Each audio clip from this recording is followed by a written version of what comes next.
You're listening to The Crunch with Cam Slater, right here on RCR, Reality Check Radio.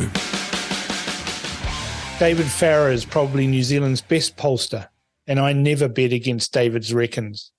So we're going to take a look at the various campaigns, crunch some numbers from the polls, and get a feel for where David thinks things will land on Saturday night. Welcome back to The Crunch, David. Good to have you here with 2 days left to go before Election Day to analyse where we're at with the polls and any insights that you've got from what you're seeing. Yeah, look, great to be back, and it's very different to 2020 in a couple of ways. The first is, well, obviously Labor's not going to have a landslide. In fact, they have the biggest drop in support of any political party since we had the two-party system in the 1930s. The biggest drop previously has been 12%, and they're looking to drop somewhere between 20 and 24%. But very few people have advance voted last time. It was actually all over by Thursday. 1.9 million people advance voted. This time it's like 600,000 only. So, what we'll be looking for is what the turnout is, basically. That might make that 1 or 2% difference to some of those parties. Yeah, that's what I was going to ask you is what's your gut feel on the turnout, what it's looking like, or what you think it's going to look like come 7 p.m. when those numbers start coming in? I think turnout will be pretty low, definitely lower than last time, maybe even lower than 2017. Because, look, if you're a government supporter, they're running a fair campaign against the opposition because they've got nothing to campaign on. So their supporters, some of them will be motivated by fear, but the ones who are the more swinging voters won't be.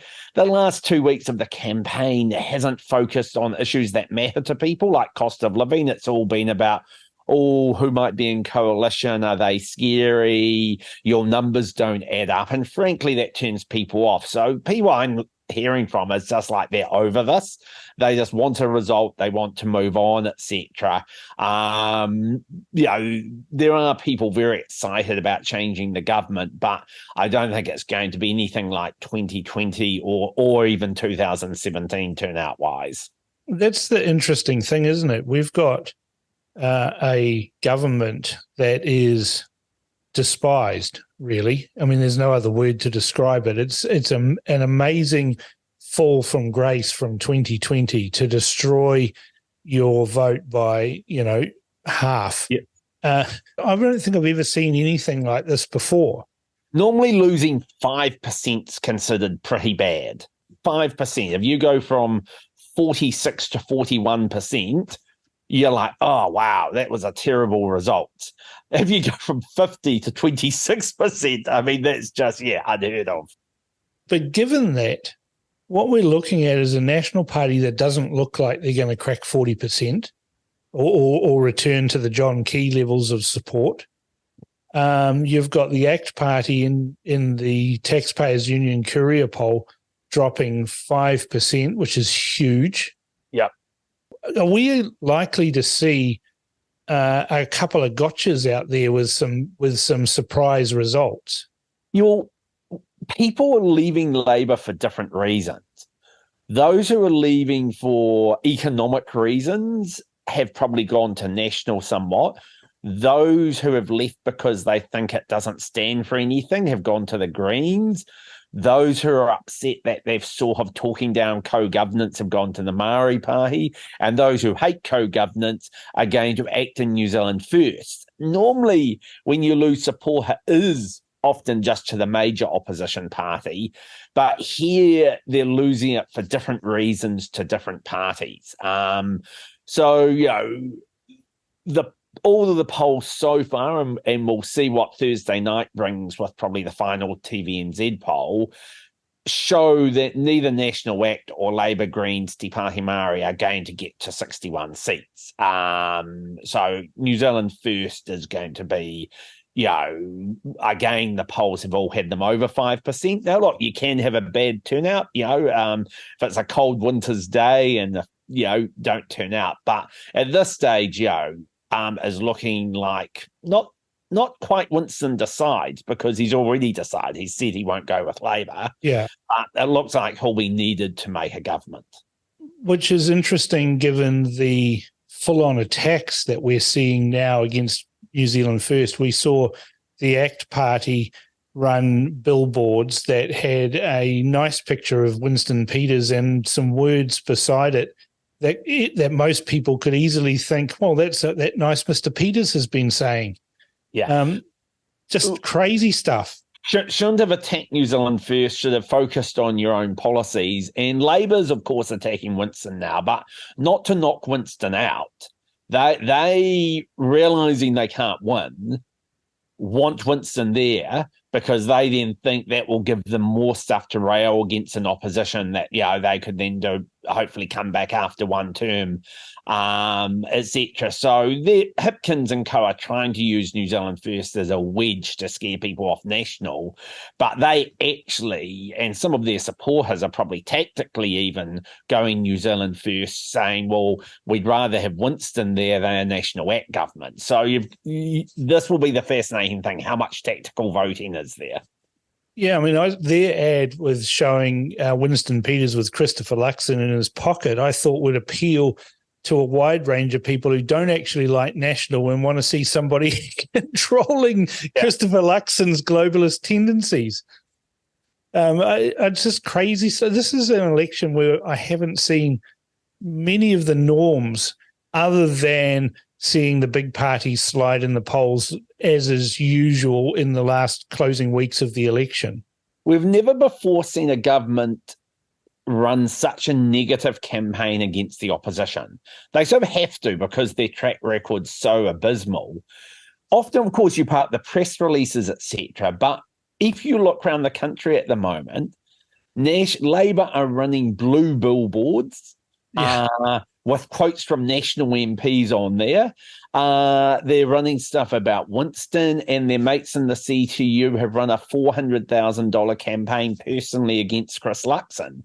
And, that is not what normally happens. Normally the government's like, hey, we've achieved a lot. Don't put her at risk. They're untested. Here's our policies for the next term. But this is like, we've given up on trying to convince you we've been a good government. We're just trying to scare you off the alternative. It's just hilarious watching it. I mean, they're breaking all the rules. I mean, it's not just Labour. National's doing it too. They're breaking all the rules in the norms of political advertising, constantly talking about their opponent. They're not selling the features and benefits of their own policies so much. In the last 3 weeks, the entire election narrative has been about Winston Peters and New Zealand First. I mean, Winston must be loving this. He is, I think. But what Winston's always needs is relevance. The worst thing for Winston is, they're not going to make 5%, so I'll have say, how have might. If anyone might surprise on the upside, New Zealand First could. The polls differ a bit whether he's in the 5, 6 or 7% range, etc. But, the more publicity he gets, the better he could do. The other one I'd watch out for is the Greens. They don't normally beat their polls, but I think so many younger progressive voters are switching to the Greens, and that they could surprise on the upside too. I think that'll be a fleeting, almost a high tide, really, because those voters are probably tribal Labour, and they're saying, well, we're going to. And so you see, like James Shaw in the debate the other night, standing there next to David Seymour and sniping away at him, but also claiming that they were going to have the most MPs ever, and a government with Green ministers was going to be fabulous. And nobody pulled them up, not even Patrick Gower or whoever else was running it. I can't even remember who it was now. It might have been Rebecca Wright. Nobody pulled them up and said, are you checking the polls, pal? Because you're not going to have any ministers. And so this is probably a high tide event for the Green Party, which at the next election should see them slip away again. Yeah, look, it could well be. I mean, seen to a degree, actually, even where it's not an election result, but ACT at one stage were looking to maybe get up to 20 MPs. And in the latest round of polls, they might only get one or two more than they've currently got. So you should never get too confident and comfortable about how many MPs you'll have. If we are watching, from home on election night, what are the key indicators that you'll be looking for as a polling expert, and the people who are your clients will be calling and saying, what do you think, David? Where are we going with this on these numbers? And sort of what's the time frame that you're likely to say, if we haven't had this indicated by this time, then we should be worried about that or that?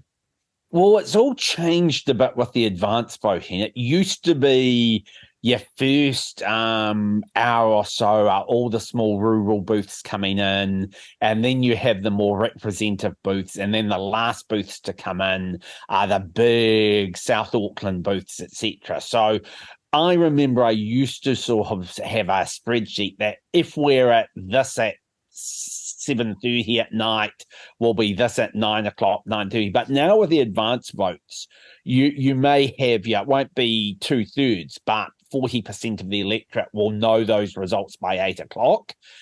And what I'll just be looking for is really sort of just quite simple. Where's New Zealand First? Yep. If New Zealand First is under 5%, then that's huge. That changes things dramatically. And then it's going to be what is National and ACT up around 60, 61 seats projected there. Because once you know if they are or are not on track to get 60, 61 seats, then you know it's Winston going to be holding that balance of power. There would have to be a major polling upset, and of course, we haven't seen Thursday night's poll yet, for Labour, Greens, Māori Pahi to go from some 54 to 61 seats. So the other thing to watch out for is, well, two things now. Special and overseas votes, we won't know them for 10 days. Yep. Last election, National lost 2 seats to Labour and Greens. Most elections, they lose 1. There's a theory, which I hold to, that a lot of Kiwis overseas hate Labour because they locked them out of the country and made them try and go give birth in Kabul rather than let them into MIQ. Yep. So they might not get the same pickup. And of course, we now also have the Port Waikato by-election, which will give National an extra MP too. So party vote, really, it's just look at, will New Zealand First be making it, and will National and ACT between them be looking like they can get close to 60, 61 seats? What the split is between Labour and Greens, it sort of matters to them, but not in terms of that overall outcome. I guess there's 3 or 4 electorate seats people be interested in. Top are, saying they can win Ireland. The poll hasn't shown that, but that would affect the election significantly if they did win Ireland. But we should get early results for that quite clearly. Northland, I don't think again is close, but that's been the only hope for Democracy New Zealand. Yeah. I'm not sure they'd even go list MP in on current polling, though, if they came in. Māori seats will be interesting because if Māori Pahi don't win one of them, but I think they'll win at least one, then they don't get into Parliament because they're polling under 5% too. It won't affect the election, but Tamaki's looking really interesting between Simon O'Connor and Brooke Van Velden, 2% in my latest poll. So let's just touch on the Maori seats, because there's a poll that's been released that shows that Rawiri Waititi is twice as far ahead as the Labour candidate. Yeah. You've done polling in Maori seats. Is it more difficult than other seats to poll for? And are the polls accurate for Maori seats? They are less accurate. Yeah. So we're in a normal... New Zealand polls tend to be accurate within 3% or so, right? So if we say you're going to get 47%, you won't be too surprised if it's 45 or 49. Electorate polls only have 500 people, so there's sort of a 4 to 5% margin of error. So in a poll in, say, Tamaki, where we had O'Connor ahead by 2%, if Brooke wins by 5%, won't be surprised. If O'Connor wins by 5%, won't be surprised. Add then onto that the unique challenges of the Māori seats, where you have more people in deprived areas, hard to get them on phone or cell phone or internet panels. You can have language issues getting through to them, and you also find it harder. Like if I'm polling Tamaki, I just phone people who live in the geographic area. But to poll people in a Māori seat, what we actually do is we look at, do they live in an area where over half the census population is Māori? So basically, there's more ways where your sample can be wonky. Having said that, so can you get results where they're 10% different? Yes. That happened last election, partly because we polled 3-4 weeks before the elections. Jacinda came along. In this particular seat, though, his lead is so large, 25% or so. Yeah, it would be pretty stunning for that to go the other way. Yeah, of course, there's always the risk that people can answer a telephone and give you a poll, give you an answer, but actually bothering to go and take their card down to the polling station and vote is another thing entirely. Yeah, and more people live in very rural areas in some of those seats where there's not as good access to polling places, etc. So there definitely is quite a bit of uncertainty over those, except, as I say, I think in Wairiki, it would be quite a surprise. Really what the Māori want to avoid is any candidate in that seat dying before Friday, because if they did, like Port Waikato, there'd be a by-election. But then if it's the only seat they were in line to win and they don't get that on election night, they'd actually be out of Parliament altogether. Well, I guess that is a risk, but, with only 2 days left to go, it's something that might not happen, and there's a good chance that is the case. One constitutional lawyer did point out that if you really wanted to cause mischief, you could go around the hospices and sign all these people up as candidates in electorates where you don't like the MPs, and have them all die or do euthanasia the week before the election, and suddenly you might have 30 seats that have to go to a by-election because of this rule that if a candidate dies, even if that candidate had no chance of winning, it means you can't carry on with the election. Yeah, I just find it a very strange rule, but I guess it's been sitting there on the books and never had to be used. And, I can't recall it being used before, no. No. Just going back to the, 7 p.m. where we start, the Electoral Commission will release the advanced voting numbers. They've collated those already, haven't they? No, they start, I think, either midday or 9 a.m. Yeah, but they're doing it on election day, right? So they're ready to go by 7 p.m. that they'll start releasing the numbers. They'll have some totals. Let's say 800,000 people voted. If we see when that's released by the Electoral Commission that there's going to be a change of government, with that many people already voted, does the laws of large numbers, all the calculations come into effect? If we're seeing that with 800,000 votes, there's a likelihood that that's going to continue in all the other votes that come through. It tends to, but it can vary. 2017, the advance votes were pretty similar to the election day votes. 2020, Labor did better with advance votes than election day votes. Right. Their support has had Decide locked in. It's possible this time that National might do a bit better with advance votes for those who want to change the government, have made their mind up. And Labor possibly do a bit better with their scare campaign, the last minute voters. So you can't say it's going to be all over by 8 o'clock, because I don't think it's going to be so much, okay, is there going to be a change of government? But it will be, we need to wait to see what type of government it's looking to. Yeah, what it looks like. Is it National Act New Zealand First?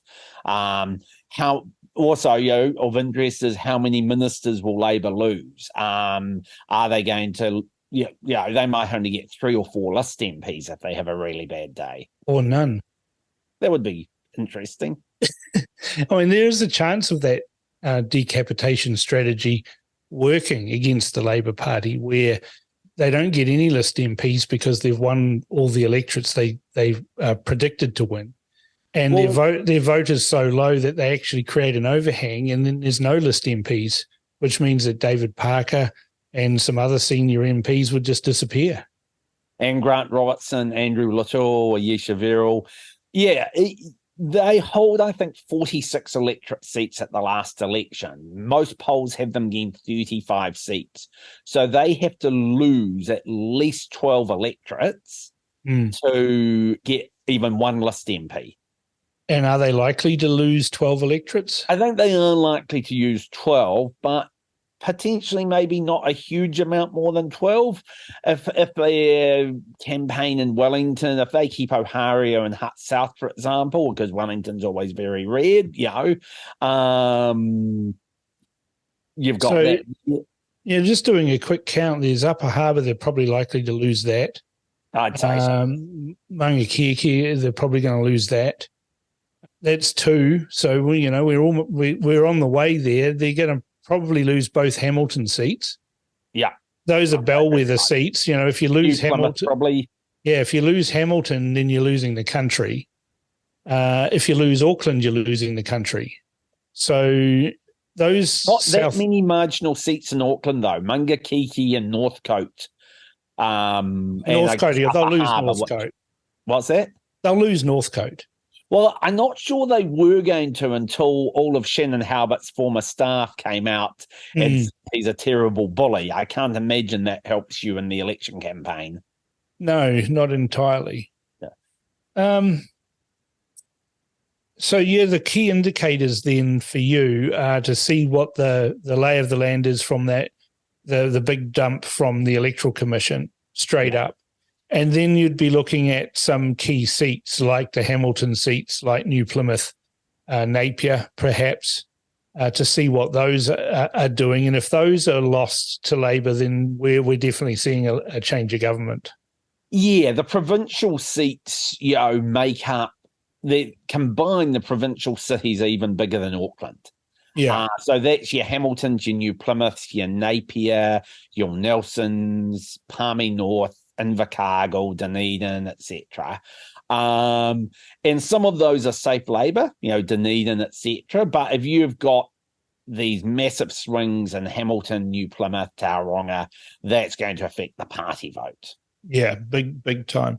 And then, of course, famously, the Labor Party president at the time was talking about these big booths in South Auckland coming in.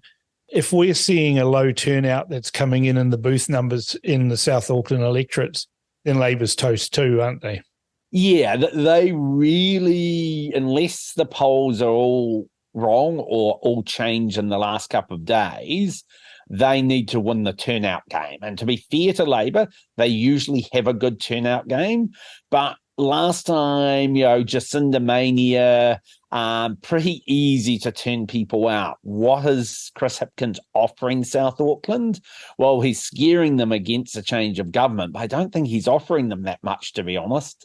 Well, I noticed he was campaigning wearing a black jacket the other day rather than his red Labor jacket. Yeah. And I thought, if your leader won't even wear your colours, you've got a serious problem. So let's crack into some predictions. Let's talk about some key electorates and what that means for the minor parties. We've talked about Ilam. Look, I don't think that Top's going to win that. I just can't see that happening in a million years. To win, they need to get national voters as well as Labor voters.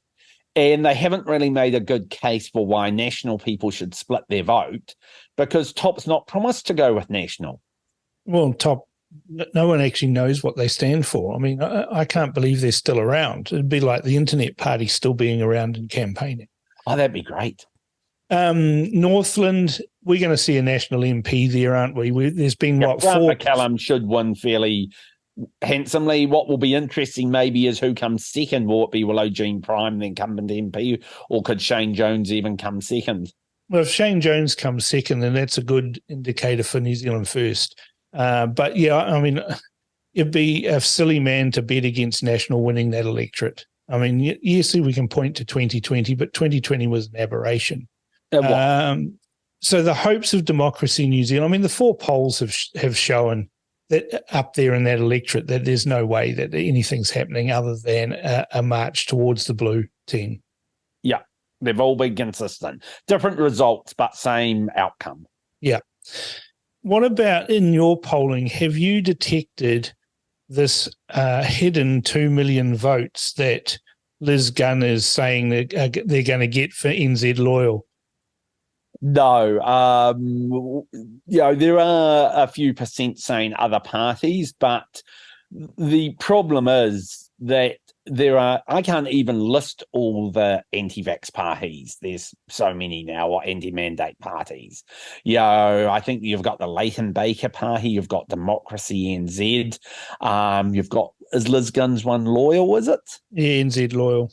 NZ Loyal, and you've got the Freedom Coalition, you've got Vision New Zealand's part of that, you've got the Outdoors and Recreation Party part of that, etc. So I think all those votes will either be wasted or will go to a party like New Zealand First that I think is sympathetic to their concerns about what happened, even if not as focused on it as Liz Gunn is.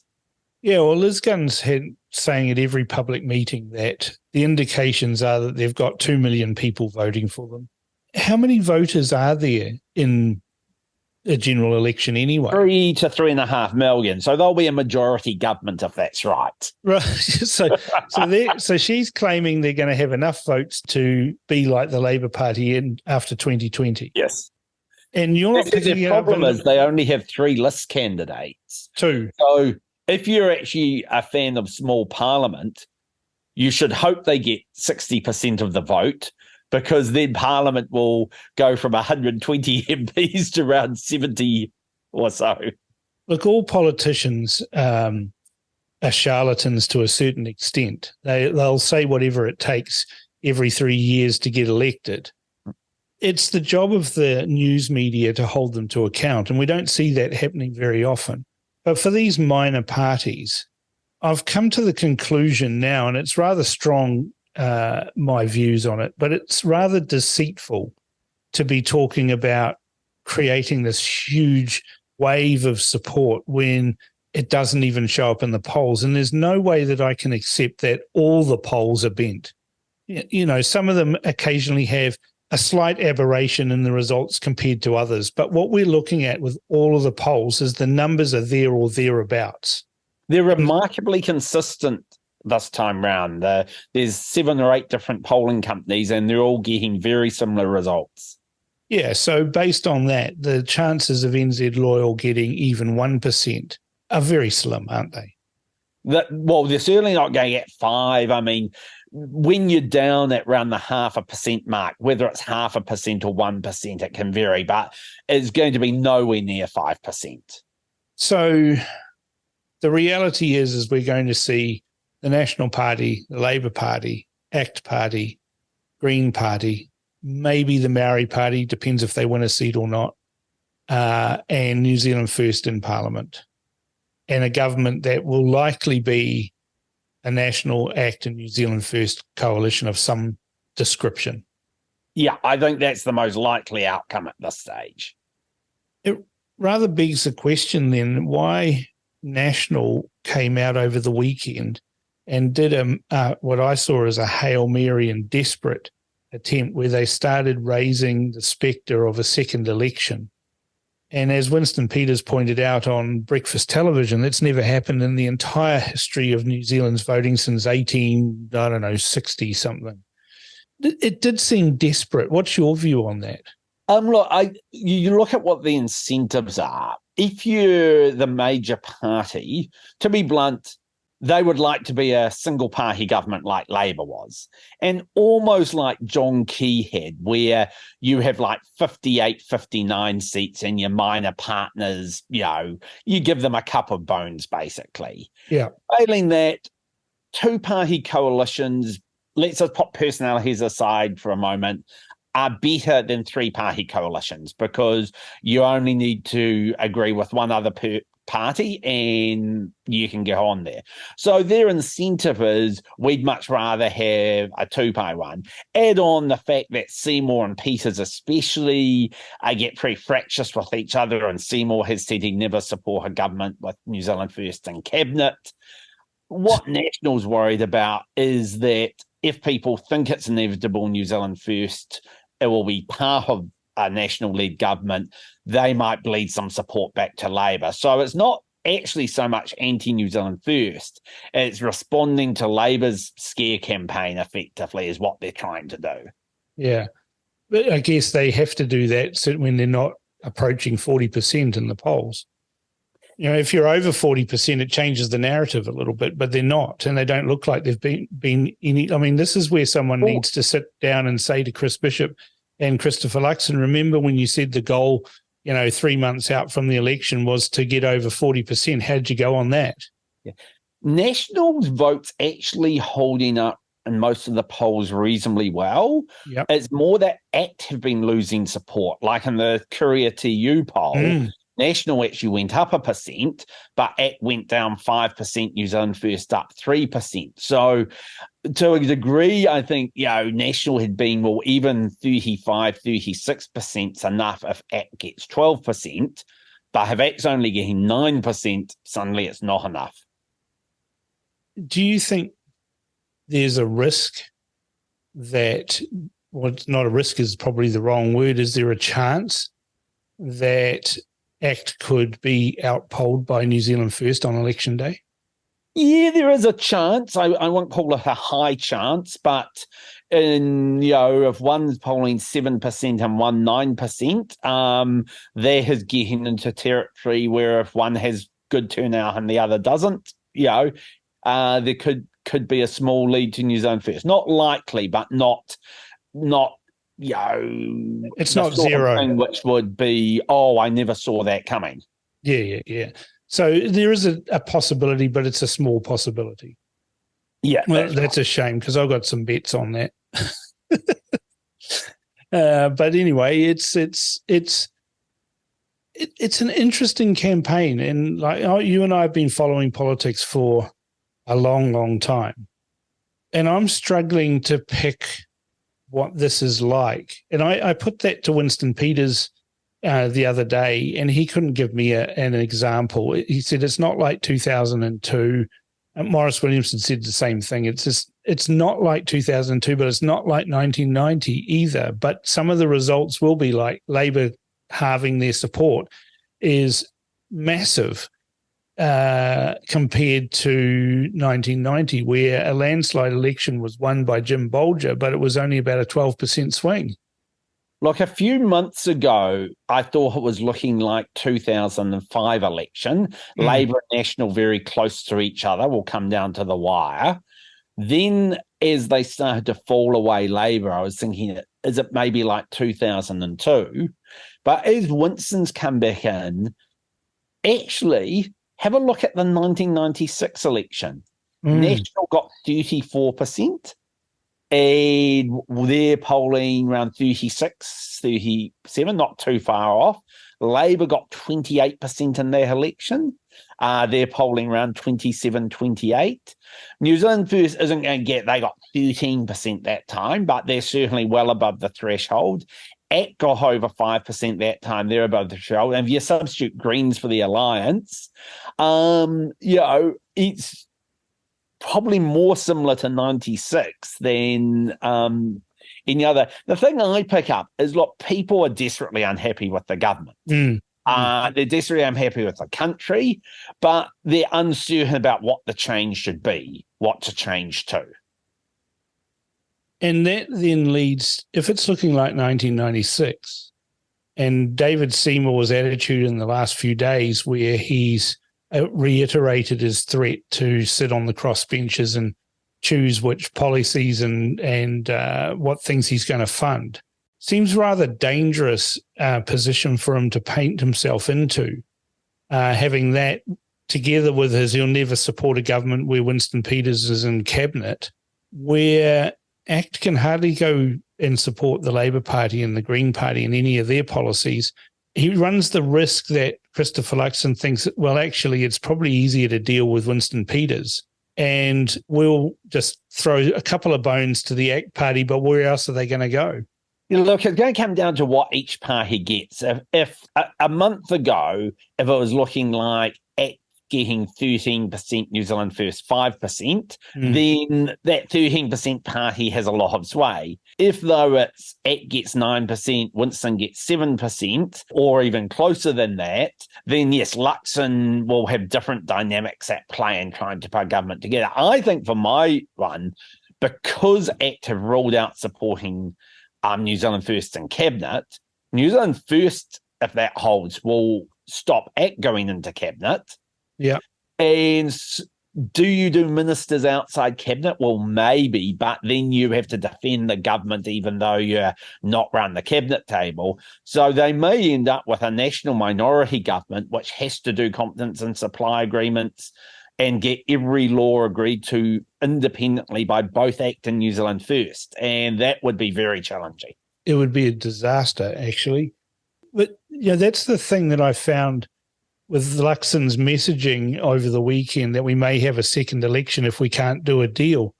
This is a guy that's been touted to the electorate as this amazing businessman who's worked in these huge corporations getting deals done. And now he's admitting overtly, not just tacitly, not even hinting, he's admitting overtly that we might not be able to get a deal done, kind of popping that bubble of that he's this competent business person who can get deals done.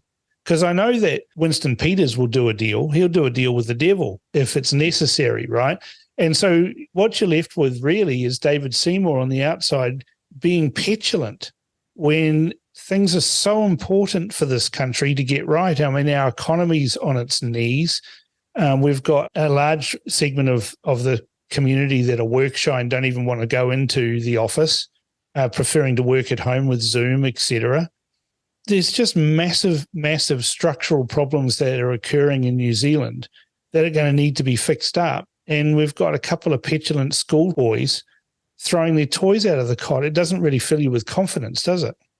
Look, I think they will negotiate and get an agreement. I think it's pre-election rhetoric where it's trying to just say, look, we'd rather have a two-person government than a three-person government. But what they were partly doing is there is also a small chance, I don't think it's a big chance, of a hung parliament where, you could have National ACT New Zealand First with 60 seats and Labour Green Māori Party with 60 seats. And because for the first time ever, we don't actually have a party in the middle that could go either way because everyone's ruled the other side out, that's where you could get a second election scenario. Except now we're going to get 121st MP in the Port Waikato by-election. So that shouldn't be an active scenario. A sensible way forward for Christopher Luxon, surely, would be to get those two in a room and bash their heads together, get them to agree to work together and form a coalition that gives you a comfortable majority where you can take a minister being sacked and throwing his toys, or somebody dying and having a by-election, or any number of vagaries that can cause a by-election, and therefore your one-seat majority disappears. I'm of the belief that even if National ACT got 61 seats, they should and would offer confidence and supply agreement at least to New Zealand First, because you're absolutely right. 67 seats is much better than 61. If they don't have 61 seats, then you need to be coming to agreement. Well, I'm not sure, though, they'll all sit around in a room. If you look at what Winston did in 17, he wouldn't negotiate with the Greens. He said, I'll negotiate with Labour, and it's Labour's job to make sure their agreement with the Greens is consistent with what they agree with us. Yeah. So you might have that Nationals meeting in the morning with New Zealand First and in the afternoon with ACT, and trying to sort of get consistency there. Personally, I would have thought all three in a room together would be easier, but, sometimes optics, they don't want to be seen directly negotiating with each other. Yeah. What about the line the National Party's been running with their radio ads, TV ads, and print ads, where they're saying, we could have an election and there could be 8 weeks of negotiations and the country can't afford this. Now, my neighbour upstairs where I live, he was running that line 2 days before it hit the papers and the radio. So it's clearly a line that the National Party has pushed out to its members to say. He's rather, stupidly ran the line with me. And I said, well, hang on, we've had 6 years of nothing. What's another 6 to 8 weeks? It seems a specious argument to run. It plays to that people don't like uncertainty. So that's what it plays to. But I'm a bit more relaxed over how long they'll take, because someone who's been involved in a number of negotiations made the point. This is your only time in a 3-year period where politicians sit around the table deciding policies with no officials in the room.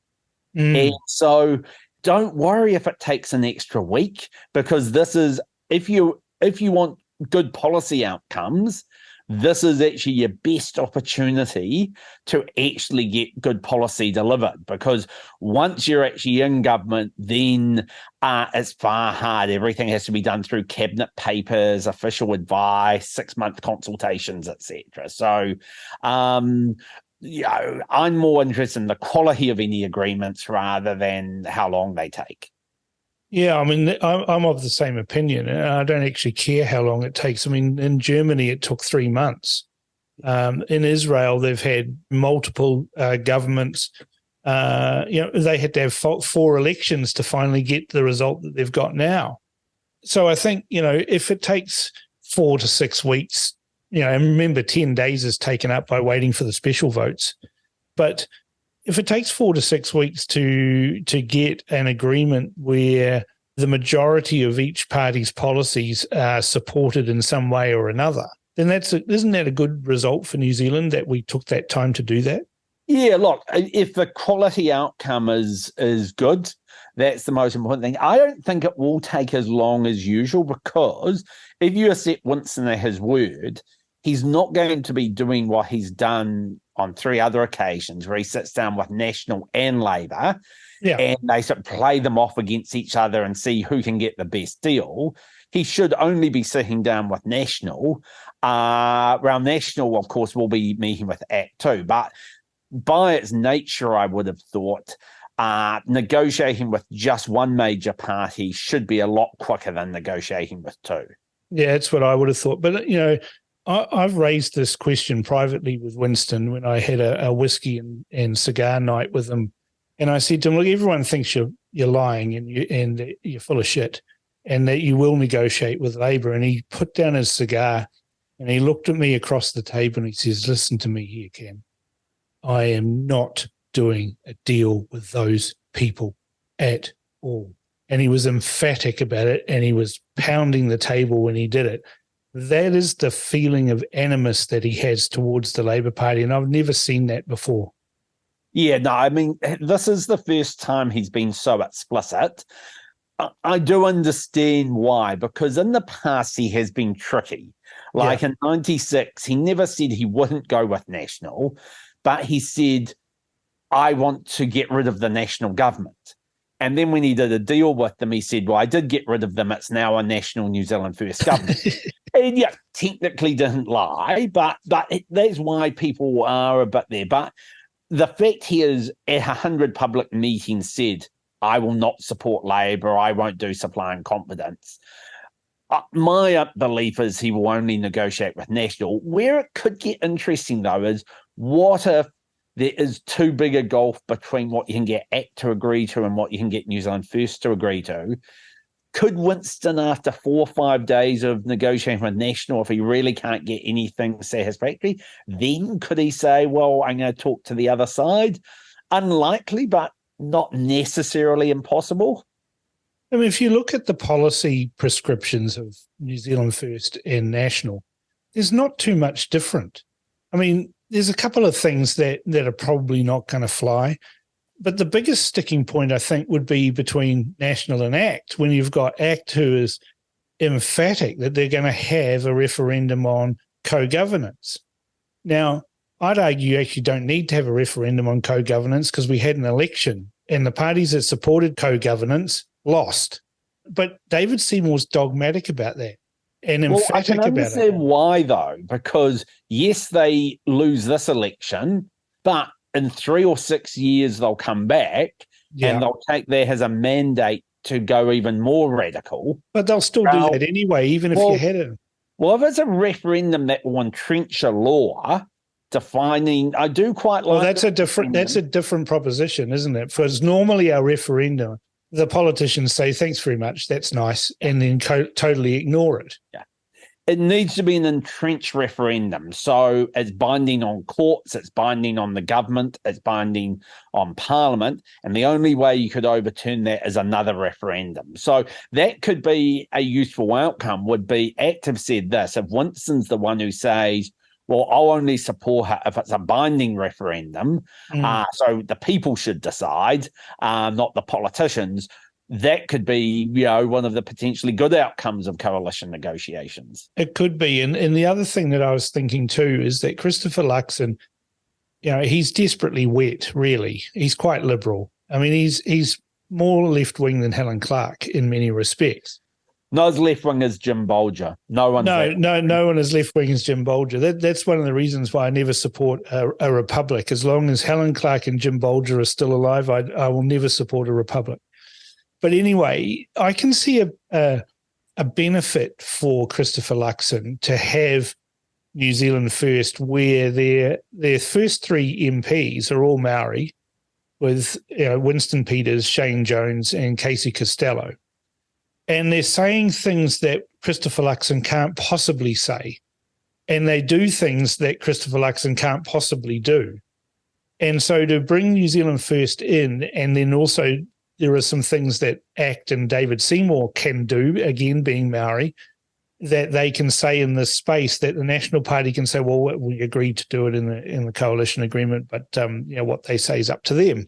It allows him to have a government that will do the necessary hard stuff without negatively impacting the National Party. Potentially, but will also come down like on the co-governance side. Yes, when that message comes from someone like Winston or Shane or Casey, it's harder for the media to attack it as racist than if it comes from a European politician, even though it shouldn't, but this is the reality. But what National, I think, will be most focused on is we've got a cost of living crisis. They've got a tax and welfare package to help people with that. Will they be able to get that through their coalition partners? Because it won't help them if, yes, we can have, more vocalism on co-governance, if at the end of the day, people 6 months after the election think that nothing's changed and that they're not getting, that support they need to be able to afford food and petrol. Yeah, I mean, I think Winston's got a good idea of having a mini budget within, fairly quickly, because I think that the government has massaged the books to suit an agenda. And, I know that they, this is the crazy stuff about Grant Robertson. He's saying if you vote for the National Party and ACT, then there's going to be cuts to government services, right? But, just 6 weeks before the election, he had all of the heads of departments and was cutting $4 billion of spending out so that they could get the pre-fu calculations to be sort of balanced. But those cuts seem to have been okay. And the CTU doesn't campaign on those cuts. No. Yes, it's total hypocrisy. If Labor cuts spending, it's good and it won't impact anything. If National cuts spending, though, it will affect frontline services. Total bullshit and hypocrisy, because if spending was that correlated to frontline services, we'd have the best health system in the world. They're spending 60% more on the health system than 2017, yet ED waiting times, 5 times as many people aren't being seen, surgical waiting lists, immunisation, every mental health statistics. Indicator. They've got less mental health beds despite $1.9 billion package, etc. So, it is bull, basically. But it's all they've got is fear. Fear, spin, negativity. And I thought 2014 was a pretty bad election for negativity from the Labour Party, but this one's out of the park. But it never works. Like, going negative never works. You can go negative on one or two issues, but on everything, it just never works. No, but it's called being desperate, and they're just hoping that, it will have enough of an impact to make Labour seem like they haven't lost so badly. Yeah, desperation is a stinky cologne, though, isn't it? Yes. All right, just to wrap up then, what's your prediction on the numbers, headline numbers? For seats or votes? Let's talk votes, then we'll talk seats slightly separately. Yeah. Well, at the public polls we've seen, National is mid to high 30s, etc. They'd be very happy if it got to high 30s. Labour is ironic, but if they got 30%, they'd probably be delighted. They shouldn't be. That's terrible. But there's something psychologically about getting a result in the 20s, which is very damning. I haven't seen any polls really having them at Roy Morgan under 25. So they're most likely is that high 20s, maybe mid 20s on a bad result. Greens, I would be surprised if they got below 10. They really seem to be picking up a lot of support from Labour. 15 would be their high point. So probably if you sort of think halfway, probably around 12 for the Greens. ACT is difficult because I think it is still quite volatile there. It would have to be a pretty bad night for them not to get at least what they got last time, 8% or so. But, now probably even getting above 10% would be a relatively good outcome for them, I think, when you look at the polls. I mean, some of them have had them at 10, 11, others at 9, etc. Psychologically, double figures is good. Maori Party might surprise people with its party vote. That could well get 3 to 4%. That could get them 4 or 5 MPs. That'd be interesting to see. And New Zealand First, my last poll had them at 6.9. So in that 6 to 7 range, maybe better if they get that momentum from being talked about all the time. 6.9 is 7, so they could get another percent and be at around 8. That'd be interesting. 8. Imagine them on 8 and New Zealand First on 9. That's going to be interesting. It will be interesting. Again, I think turnout's going to be quite critical, making sure your supporters actually vote, because I think a lot of people are a bit over it. Well, I think a lot of people are a lot over it. They've had 6 years of, the first 3 years was average government, to be fair. The last 3 years has been appalling government. And there's going to be some retribution there. But I'm not sure that anybody's going to sit back and do a good, honest review of their campaigns, because the way I see it, the National Party's had an average campaign. I can't think of a single headline thing other than their tax cuts, which has got question marks over. But there's nothing major that we're sitting there. ACT has had probably peaked a little bit early, or a lot early. And the last 3 weeks have been a disaster for them.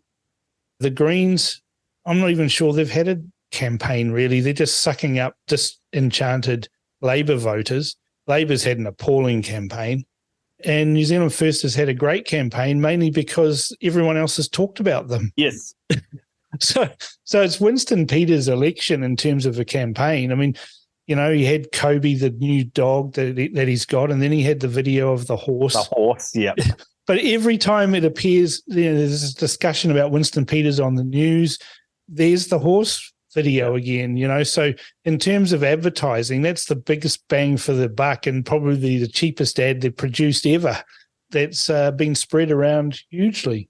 And then you got Shane Jones singing sea shanties. Did you see that one? Yes, yeah. They always have a campaign review a couple of months after the election at Vic Uni. And it'd be very interesting to get the post-mortems from all the campaign managers, because sometimes they can be a bit brutally honest. Yeah, it would be fun to be a fly on the wall in some of the campaign meetings. They sit there and think, well, when did it go wrong? Well, let's look at our poll numbers. Well, it turned here. Well, what did we do around that time? And go back and actually look at it and think, maybe we shouldn't have done that, or we shouldn't have attacked that person. It's always fascinating, that analysis that happens afterwards, and a brave political party does that anyway and is honest about it, even when they win. And I think that's the problem the big parties have had in the past. When they've won, they've sort of shelved the review of the campaign on what they could have done better because, hey, we won and we're in charge. Yeah. And I think National's more guilty of that than anybody else. Anyway, David, thank you very much for coming on The Crunch and reviewing where we're at with the polls. Just 2 days to go until we get a result, and hopefully we'll have a change of government on Saturday night. Fingers crossed. Don't bet against David when it comes to political outcomes. He has far too much information, and his reckons are based on his 30-plus years of polling expertise. We're going to have a new government, but what that new government looks like is up to the voters. Let's see if David's predictions come true on Saturday night. Don't forget to send comments on David's interview to inbox@realitycheck.radio or text to 2057. This is The Crunch with Cam Slater. Conversations with a side of controversy, right here on RCR.